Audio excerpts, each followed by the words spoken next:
پروردگار عالم یہ بتانا چاہ رہا ہے کہ انسان اگر سچوں کے ساتھ ہو جائے، اگر سچا ہو جائے، تو پروردگار عالم اسے وہ حیات عطا کرتا ہے جسے حیات طیبہ کہتے ہیں۔ پروردگار عالم نے دو طرح کی حیات ایک انسان کو دی ہے۔ یہ بہت اہم بحث ہے، چونکہ میں چاہتا ہوں حیات طیبہ کے ذیل میں گفتگو کروں۔ دو طرح کی حیات پروردگار عالم نے ایک انسان کو عطا کی۔ ایک حیات ہے حیات حیوانی، جسے ہم حیات جسمانی بھی کہہ سکتے ہیں، اور ایک حیات ہے حیات اختیاری۔ حیات حیوانی سے مراد کیا ہے؟ حیات حیوانی سے مراد یہ وہی حیات ہے جو ہمارے جسم کے دائرے میں گزرتی ہے، جیسے کھانا پینا، رہنا، ایک آسائی زندگی، ایک آرامش کا پانا، ایک عام طور سے جو نارمل لائف ہے ہماری، اگر انسان اس طریقے کی زندگی گزار رہا ہے، وہ حیات حیوانی کہتے ہیں۔ یعنی کہ انسان کھا رہا، پی رہا ہے، رہ رہا ہے، زندگی گزار رہا ہے، بچپنے سے بزرگی کے عالم پر آ جاتا ہے، یہ تمام زندگی جو کہلائی جاتی ہے وہ حیات حیوانی، یعنی یہ وہ حیات کہ جسے پروردگار نے سب کو عطا کیا ہے۔ نہ تو اس حیات کو لے کر کوئی ڈیفرنس رکھا ہے، کوئی فرق کسی کے درمیان اس حیات کو لے کر نہیں رکھا۔ اب چاہے وہ حیات کسی مومن کی ہو، اب چاہے وہ حیات کسی دشمن کی ہو، چاہے فرعون کی حیات ہو، چاہے ابو جہل کی حیات ہو، تمام جس کی بھی حیات ہے، چاہے کسی مومن کی حیات ہو، چاہے کسی معصوم کی حیات ہو، اس حیات میں کسی کے درمیان فرق نہیں رکھا۔ وہ حیات حیوانی، کھانا پینا، رہنا، بچوں کے ساتھ زندگی گزارنا، ایک اجتماعی طور پر زندگی گزارنا، اس حیات میں کوئی فرق نہیں رکھا۔ لیکن جو دوسری حیات ہے جسے حیات اختیاری کہا گیا، جسے حیات روحانی کہا گیا، جسے حیات مانوی کہا گیا، یہ حیات ہر کسی کو نصیب نہیں ہوئی۔ آخر اس کو حیات طیبہ ہی اسی وجہ سے کہا گیا ہے۔ حیات حیوانی تو سب کے پاس ہے، مگر حیات اختیاری فقط اس کے پاس ہے کہ جسے پروردگار اور ائمہ معصومین دعوت دے رہے ہیں۔ جس طریقے سے قرآن میں ارشاد ہوا، کہا یا ایھا الذین آمنوا استجیبوا للہ ورسولہ وَإِذَا دَعَاكُمْ وَيُحْيِيكُمْ، کہ وہ جس کو دعوت دے رہے ہوں، جس کو دعوت دے رہے ہوں، کون؟ انبیاء اور خدا جس کی طرف دعوت دے رہے ہوں، پس وہ حیات، جب انسان اس حیات کی طرف اپنے قدم کو بڑھا لیتا ہے تو وہ حیات طیبہ کہلاتی ہے۔ یعنی کیا؟ یعنی یہ کہ ہر کسی کے نصیب میں نہیں ہے۔ جب حیات حیوانی ہر کسی کے نصیب میں ہے، وہ انسان اس میں مشغول ہو جاتا ہے، دنیاوی زندگی میں مشغول ہو جاتا ہے، اس زندگی کا تعلق فقط دنیا سے ہوا کرتا ہے، آخرت سے نہیں ہوا کرتا۔ لیکن جو دوسری حیات ہے جسے حیات اختیاری کہا گیا، وہ ہر کسی کے نصیب میں نہیں رکھی، بلکہ یہ فقط اسی کے نصیب میں ہے کہ جس نے رسول اور آل رسول اور خدا کی آواز پر لبیک کہہ کر اپنے قدم کو آگے بڑھایا۔ وہ کون ہے؟ وہ محمد و آل محمد کے، خود محمد و آل محمد اور ان کے عاشقین، ان کے شیعہ، ان کے کہنے پر عمل کرنے والے، ان کو فقط نصیب میں یہ حیات طیبہ عطا ہوتی ہے، کیونکہ یہ ہر کسی کے اختیار میں نہیں ہے۔ ہر کوئی حیات کو حاصل نہیں کر سکتا، چاہے جتنی بھی کوشش کر لے، کیونکہ یہ فقط دنیا کے ذہن دل میں رکھنے سے یہ حیات حاصل نہیں ہوتی۔ یہ حیات حاصل ہوتی ہے فقط اور فقط لبیک کہنے پر، پروردگار اور آل رسول اور رسول اور آل رسول کی آواز پر لبیک کہنے پر حاصل ہوتی ہے۔ یہ وہی حیات ہے کہ جس کے لیے ہم کہتے ہیں، زیارت عاشورہ میں پڑھتے ہیں، کیا کہتے ہیں؟ اللہم اجعل محیایا محیا محمد و آل محمد، وہ حیات ہو جو حیات مطابق ہو محمد و آل محمد کے اعتبار سے۔ توجہ جان محترم، یہ حیات جس کے بارے میں عرض کر رہا ہوں، یہ حیات بھی وہی حیات ہے کہ جس کے بارے میں ہم کہتے ہیں، ہمارا خود کا یہ کہنا ہے، زیارت عاشورہ میں ہم مستقل پڑھتے ہیں، اللہم اجعل محیایا محیا محمد و آل محمد و ممات ممات محمد و آل محمد۔ موت بھی ایسی ہو جو مطابق محمد و آل محمد کے ہو، حیات بھی ویسی ہو جو مطابق حیات محمد و آل محمد کے ہو۔ یہی حیات طیبہ ہے۔ فضائل محترم، یہ ہمیں ہمیشہ دعا کرنی چاہیے پروردگار کی بارگاہ میں کہ پروردگار عالم ہمیں حیات عطا کر، یہ وہ حیات عطا کر جو حیات طیبہ ہو، وہ حیات عطا کر جہاں ہمیں دنیاوی حیات عطا کی ہے اسی میں ہمیں توفیق دے کہ ہم وہ حیات اپنے اندر پیدا کر لیں کہ جو مطابق محمد و آل محمد کے ہو۔ جبھی کہا گیا قرآن مجید میں ارشاد ہوا حیات طیبہ کے ذیل میں کہا کہ من عمل صالحا من ذکر او انثی وہو مؤمن فلنحینہ حیاتا طیبہ۔ کیا چیز، کیا ڈیفینیشن کر رہے ہیں حیات طیبہ کی؟ کہ دیکھو جو عمل صالح کو انجام دیتا ہے، جو عمل صالح کو انجام دیتا ہے اسے پروردگار ایک حیات عطا کر دیتا ہے جو حیات طیبہ ہے۔ یعنی اب انسان یہ سمجھ لے، یہ ذہن میں اس کے لیے ایک مفہوم بن گیا کہ دیکھو حیات طیبہ عطا ہی عمل صالح پر ہوگی۔ جب تم عمل صالح کو انجام دے دو گے پروردگار تمہیں حیات طیبہ عطا کر دے گا، کیونکہ حیات یہ ہر کسی کے نصیب میں نہیں ہے۔ جبھی روایتوں میں آیا ہے اگر کوئی انسان دنیا پرست ہو جائے، اگر کوئی انسان دنیا کی طرف اپنا رخ کر لے، اگر انسان دنیا پرست ہو جائے تو اسے کہا گیا ہے کہ یہ زندہ نہیں ہے، حیات نہیں رکھتا، اصلی حیات نہیں رکھتا۔ وہ حیات واقعاً جسے کہا جائے، کہنا غلط نہ ہوگا، وہ حیات کے جو حقیقت میں حیات کہلانے کے لائق ہے وہ حیات طیبہ ہے۔ جبھی کہا گیا ہے کہ یہ جو دنیا پرست ہے، یہ جو دنیا کی طرف ہیں، مولا کائنات حضرت علی ابن ابی طالب ارشاد فرماتے ہیں کہ ذالک میت الحیا، یہ وہ ہے کہ جو مر چکے ہیں، جسے ہم کہتے ہیں کہ چلتی پھرتی لاشیں ہیں، یہ وہ ہے کہ میت ہے کہ جو حرکت کر رہی ہے۔ یہ کس کے لیے کہا ہے؟ یہ انہی کے لیے کہا ہے کہ جو دنیا یعنی حیات طیبہ نہیں پیدا کرتے، فقط حیات حیوانی اپنے اندر رکھتے ہوں، دنیا پرست ہو جائیں، دنیا کی طرف اپنا رخ کر لیں۔ کہا یہ وہی حیات ہے کہ جیسی چلتی پھرتی لاشوں کے لیے کہا جائے، جیسے رسول خدا صلی اللہ علیہ وآلہ وسلم کے لیے ارشاد ہوا، آپ نے ارشاد فرمایا کہ کہا گیا کہ قبرستان کی طرف جایا کرو، اور بعض جگہ پہ جہاں یہ قبرستان دوسری روایتوں میں ذکر ہوا ہے کہ ان کی طرف مت جاؤ کہ جو مر چکے ہیں۔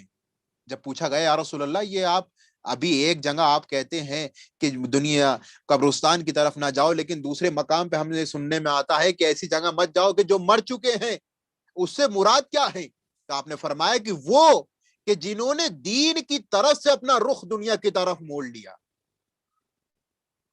یعنی کیا؟ یعنی دنیا پرست ہو گئے۔ کہا وہ مر چکے ہیں، ان کی طرف مت جاؤ، وہ تمہاری باتوں پر کوئی فکر و تصور نہیں کریں گے، تو پس اپنے اندر پیدا کرو کون سی حیات؟ حیات مانوی کو توفیق دے پروردگار عالم کہ ہم اپنے اندر حیات طیبہ کو پیدا کر سکیں۔ اس طریقے سے مرحوم کے ذیل میں پتہ چلا ہے کہ مرحوم واقعاً حیات طیبہ کے حامل تھے، خدا ان کے درجات کو بلند فرمائے۔ نیک کام کرو تاکہ حیات طیبہ پیدا ہو جائے، عمل صالح کو انجام دو تاکہ حیات طیبہ پیدا ہو جائے۔ پروردگار عالم ارشاد فرما رہا ہے کہ وہ انسان کے جس کے اندر حیات طیبہ پائی جاتی ہے اس کی دنیا اور آخرت میں فرق نہیں ہوا کرتا۔ یعنی کیا؟ یعنی یہ کہ جیسے وہ دنیا کے اندر زندگی گزار رہا ہے، تو زندگی گزارنے کا مطلب کیا؟ یعنی وہ دنیا پرست نہیں ہو رہا بلکہ اپنے آپ کو آمادہ کر رہا ہے آخرت کی اس منزلوں کے لیے کہ جس منزل پہ اس کو اپنی زندگی کا نتیجہ حاصل ہونا ہے۔ تو ہمارے لیے ضروری ہے کہ ہم دنیا میں یہ جو زندگی ہے جسے کہا گیا مزرعہ ہے، یہ کھیتی ہے آخرت کے لیے، جیسے ہم اپنی آخرت بنانا چاہیں گے وہ اسی دنیا میں بنا سکتے ہیں۔ آخرت میں ہمیں کچھ حاصل ہونے والا نہیں ہے۔ انسان یہ نہ سوچے کہ میں آخرت میں جا کر ہماری اولادیں فلاں مقام پر ہمیں پہنچوا دیں گی۔ ٹھیک ہے اولادوں کی دعائیں اپنی جگہ، ٹھیک ہے اولادیں اپنی جگہ مغفرت کی دعائیں کریں گی، لیکن جو انسان اس دنیا میں اپنے لیے آخرت کو آمادہ کر لیتا ہے وہی انسان آخرت میں اپنے مراتب کو آسان سے آسان کرتا چلا جاتا ہے۔ کیونکہ یہ زندگی آج کا دور، اذان محترم یہ کہہ دینا غلط نہیں ہے کہ زندگی پہلے کہہ دو کہ بہت سخت نہیں ہوا کرتی، لیکن آج کے دور میں کیا ہے، ایک زندگی کا کچھ پتہ نہیں ہے کہ انسان آج کے دور میں دیکھ لے کہ موت اتنی آسان سی چیز ہو گئی کہ جسے انسان تصور نہیں کر سکتا۔ جب ہی کہا گیا چھٹے امام جعفر الصادق علیہ السلام ارشاد فرماتے ہیں، ایک شخص آیا، آنے کے بعد پوچھتا ہے کہ مولا یہ جو لوگ آج کے دور میں جب موت کا ذکر ہوتا ہے تو یہ اتنے پریشان حال کیوں ہو جاتے ہیں؟ آج کے دور میں ایک موت ہو گئی، جیسے موت ہمارے یہاں ہے، مثلا ایک انسان بیمار ہو کے مر جائے، ایک انسان کسی مشکلوں کی وجہ سے مر جائے۔ جب ہی روایت میں ہے کہ اگر کوئی مومن، چھٹے امام جعفر الصادق علیہ السلام ارشاد فرماتے ہیں کہ اگر کوئی مومن سختیوں کے ساتھ مر رہا ہو، بیماری کی وجہ سے مر رہا ہو، کسی مشکل کے سبب، یعنی کسی بیماری، ایسی بیماری میں مبتلا تھا اور سخت ہو اس کی جان کا نکلنا، تو سوال کرنے والے پوچھا مولا ایسا کیوں ہے کہ جب مومن کے لیے یہ ہے کہ جب مومن مرتا ہے تو اس کے بدن سے روح ایسے نکلتی ہے جیسے کسی پھول سے خوشبو نکل جائے، تو آخر ایسا کیوں ہے؟ تو آپ نے فرمایا مومن کی سختی سے موت کا آنا اس کے گناہوں کا، چھوٹے چھوٹے گناہوں کا بھی کفارہ ادا ہو جاتا ہے۔ یعنی کیا؟ یعنی جب وہ آخرت کی منزلوں پر جائے گا، جب وہ مراتب کے، اپنے آخرت کی مراتب کو طے کر رہا ہوگا، تو تمام راستے اس کے لیے صاف ہو جائیں گے۔ یہ جو بیماری میں انسان مبتلا ہو جاتا ہے اس کے بعد اس کی موت، یعنی وہ اپنے گناہوں کا کفارہ دے رہا ہے۔ انسان ہر جگہ پر ایک رخ پہ نہ دیکھے، روایتوں کے دوسرے رخ کی طرف دیکھے جہاں ایسی ایسی باتیں ہمارے روبرو۔ مومن کی سختیاں، بخار کا آنا، ہمارے کہتے بخار یعنی کیا؟ یعنی یہی کہ گناہوں کا کفارہ دے رہا ہے۔ اسی طریقے سے انسان کا، مومن کا مشکل کے ساتھ، تکلیف میں، سخت منزلوں کو طے کر کے موت کی منزل پر پہنچ جانا، یعنی اپنے چھوٹے چھوٹے گناہ کا بھی کفارہ یہی ادا کر دیتا ہے، وہاں کے لیے اس کے کوئی چیز نہیں بچتی۔ یہی ہے دنیا اور یہی ہے آخرت۔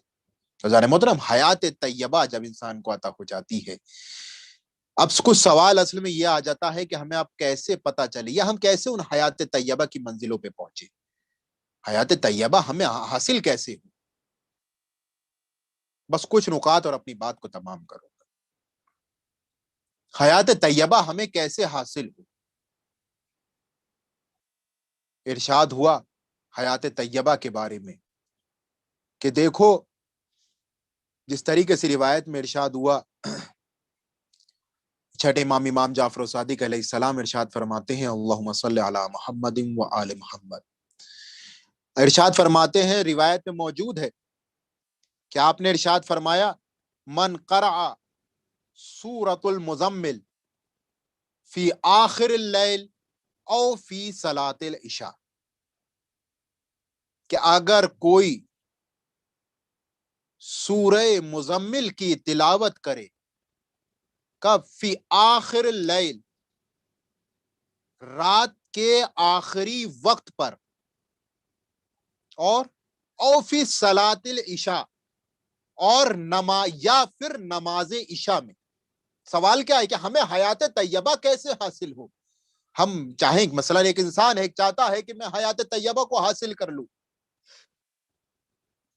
اور میرے لیے وہ حیات کی جو حیات مانوی ہے، روحانی ہمارے اندر، اکثر نوجوان سوال کرتے ہیں کہ ہم کیسے اپنے اندر سے نیگیٹو تھنکنگ کو ختم کریں، تو یہ ان کے لیے ایک پیغام بھی ہے چھٹے امام جعفر صادق کی یہ روایت کہ آخری لیل میں، یعنی نماز مغرب اور عشاء کے بعد، یا پھر نماز عشاء میں، یعنی الحمد کے بعد کیا پڑھنا ہے؟ سورہ مزمل کی تلاوت کرے۔ اچھا، اگر سورہ مزمل کی تلاوت کرے گا تو کیا نصیب ہوگا؟ کا احیاء اللہ حیاتن طیبہ، پروردگار اس کو ایک حیات عطا کرے گا جو حیات طیبہ ہے۔ توجہ دی آپ نے اس روایت کی طرف، کیا خوبصورت ایک ہمارے لیے پیغام ہے کہ دیکھو حیات طیبہ ٹھیک ہے تم دنیا میں زندگی گزار رہے ہو، تمہارے لیے دنیا میں زندگی گزارنا مشکل ہے، تمام چیزیں تمہارے لیے مصروفیات بہت ہیں، لیکن اگر تم چاہتے ہو کہ ان مصروفیات میں اپنے اندر حیات طیبہ کو پیدا کرو تو چھٹے امام کیا فرماتے ہیں؟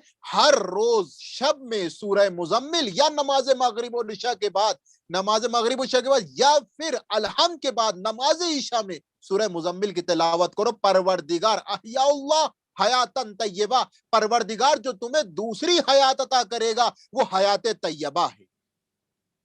محترم، یہ آپ نے توجہ دی، کیا منزلیں ہیں، کیا مقام ہے۔ انسان واقعا قرآن کا دامن پکڑے۔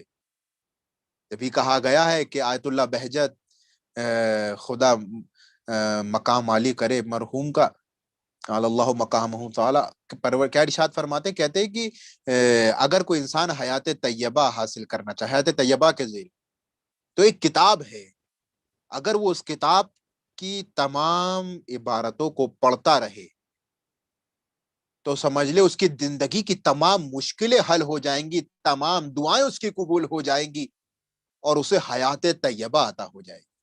تو ایک شاگرد نے پوچھا وہ کون سی کتاب ہے؟ تو آپ نے فرمایا وہ قرآن مجید ہے۔ روزانہ قرآن مجید کی تلاوت کرو، پروردگار تمہیں حیات طیبہ عطا کر دے گا۔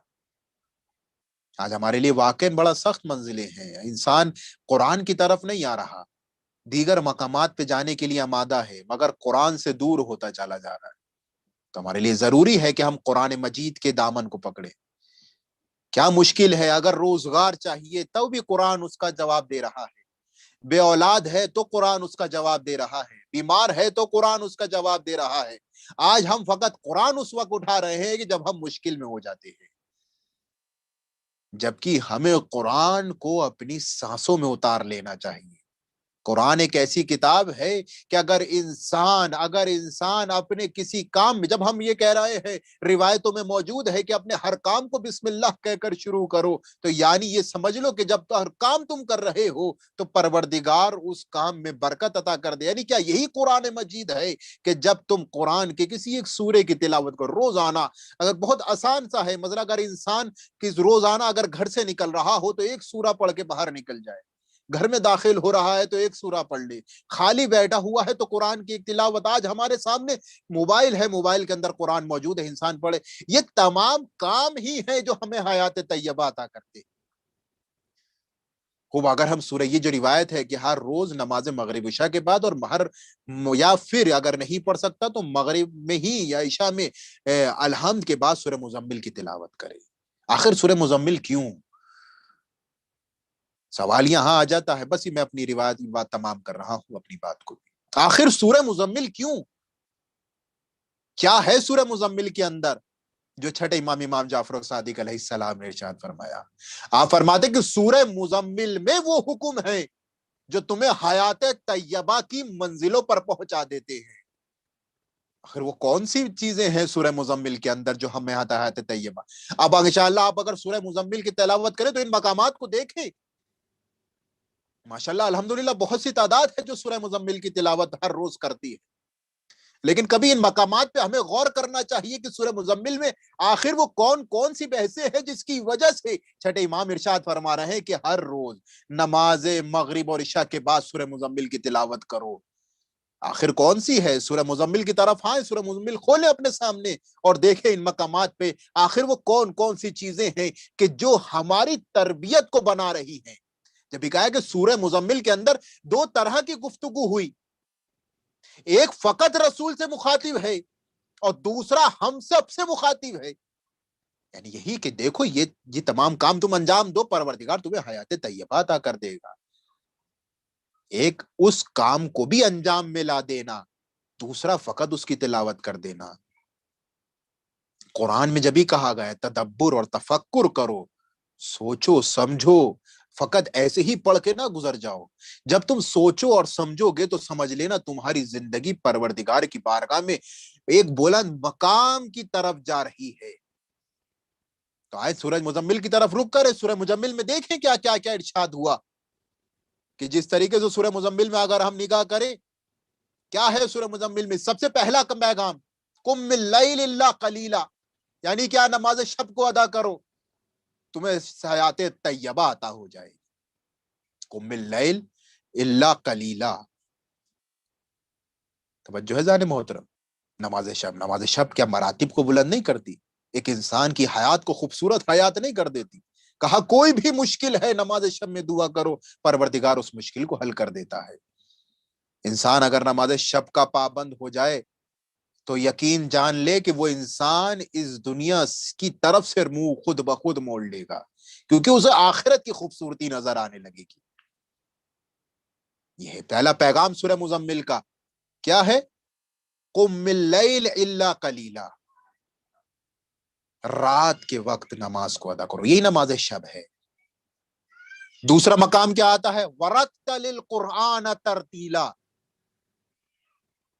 قرآن کی تلاوت کرو. سورہ مزمل یہ حیات طیبہ کے وہ پیغامات ہیں جو ہمیں حیات طیبہ کی منزل پر پہنچا رہے ہیں. ایک انسان اگر خوبصورت زندگی چاہ رہا ہے تو کیا ملنا ہے، کیا کیا کام انجام دینا ہے؟ پہلا ہو گیا نماز شب کو ادا کرنا.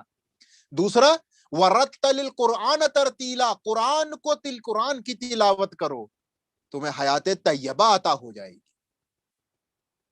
تیسرا پیغام کہا وَاذْكُرِ اسْمَ رَبِّكَ وَتَبَّتْ عَلَيْهِ تَبْتِيلًا، کیا خدا کا ذکر کرو اور خیر غیر خداؤں کی طرف سے اپنے منہ کو موڑ لو.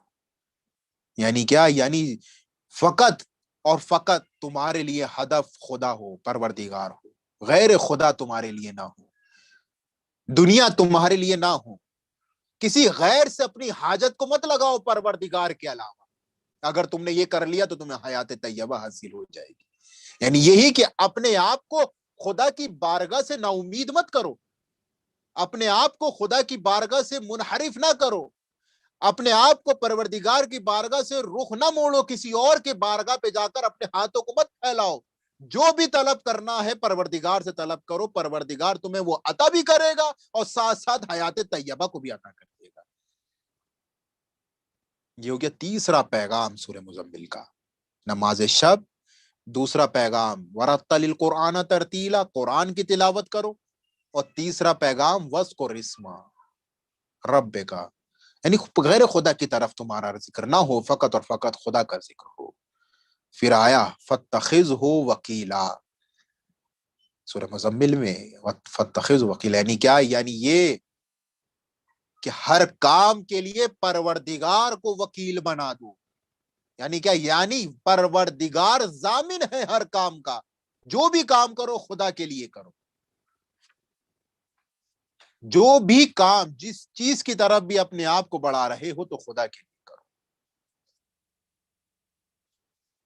اس کے بعد وَاصْبِرْ عَلَىٰ مَا يَقُولُونَ، صبر کرو. وَاصْبِرْ، اپنے اندر صبر کی طاقت کو پیدا کرو. کوئی جو بھی کہہ رہا ہو، یہ رسول خدا صلی اللہ علیہ وآلہ وسلم سے مخاطب ہے پروردگار، لیکن یہ فقط رسول سے مخاطب نہیں ہے ان تمام باتوں کا.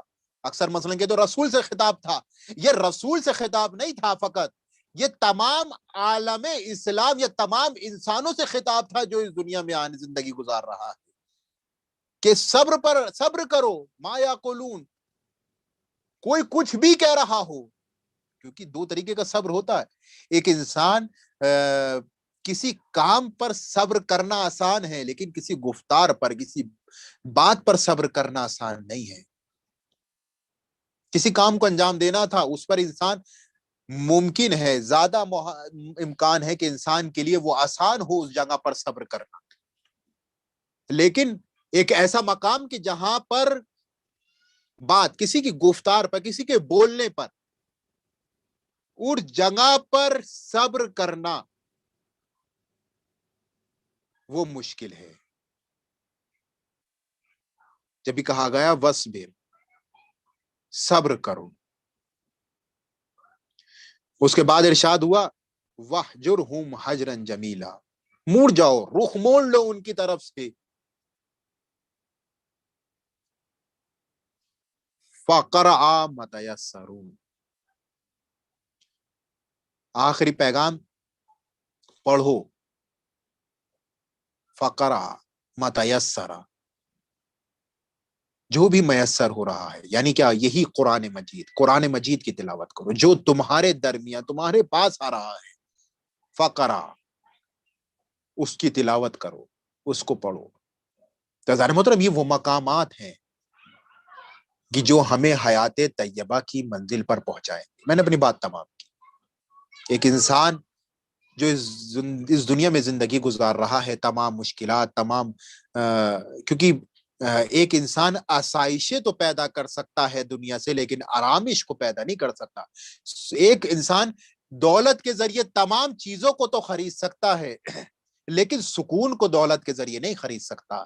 سکون فقط اور فقط اس وقت حاصل ہوتا ہے کہ جب انسان حیات کو اپنی خوبصورت بنا لے، زندگی کو اپنی خوبصورت بنا لے۔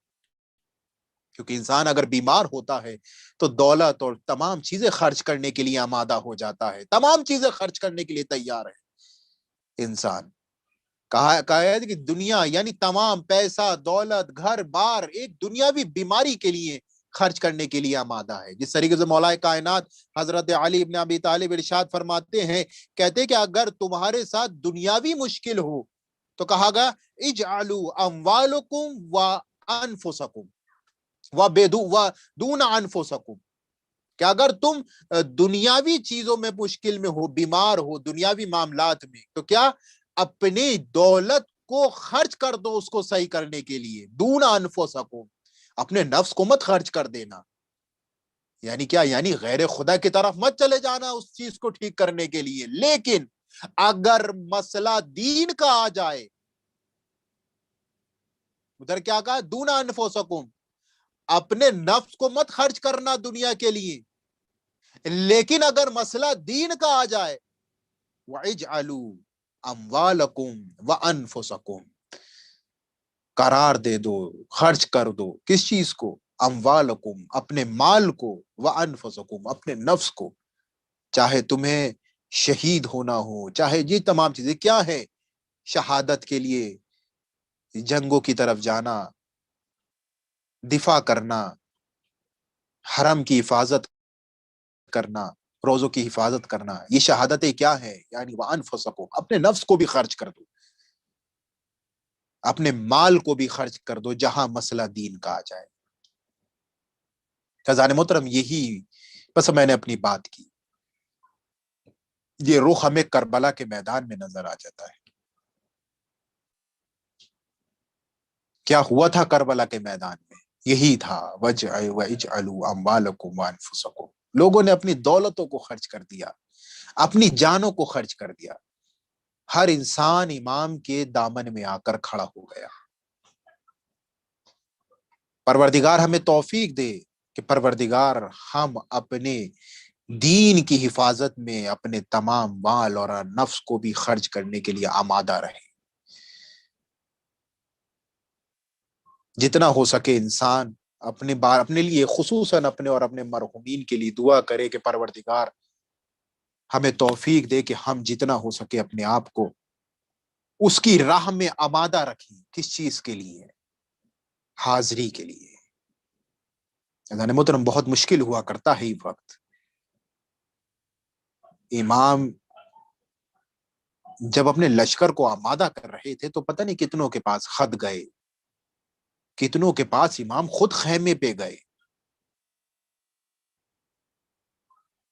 عبداللہ ابن حر جوفی خود خیمے پہ جا رہے ہیں امام، کیا کہتے ہیں کہ عبداللہ اے حر جوفی، چلو ہمارے ہمراہ کربلا چلو، جہاں دین کا مسئلہ آ جائے۔ اجعلوا اموالکم وانفسکم کی منزل آتی ہے۔ کیا کہا تھا حر جوفی سے کہ چلو ہمارے ساتھ، ہمارے ہمراہ کربلا چلو، تمہارے آخرت کی ذمہ داری میں لیتا ہوں۔ لیکن کیا جواب ملا تھا؟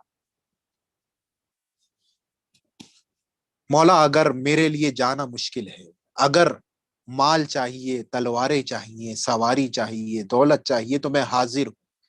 لیکن امام نے کیا کہا کہ مجھے دولت کی حاجت نہیں ہے، مجھے نفس چاہیے، مجھے انسان چاہیے۔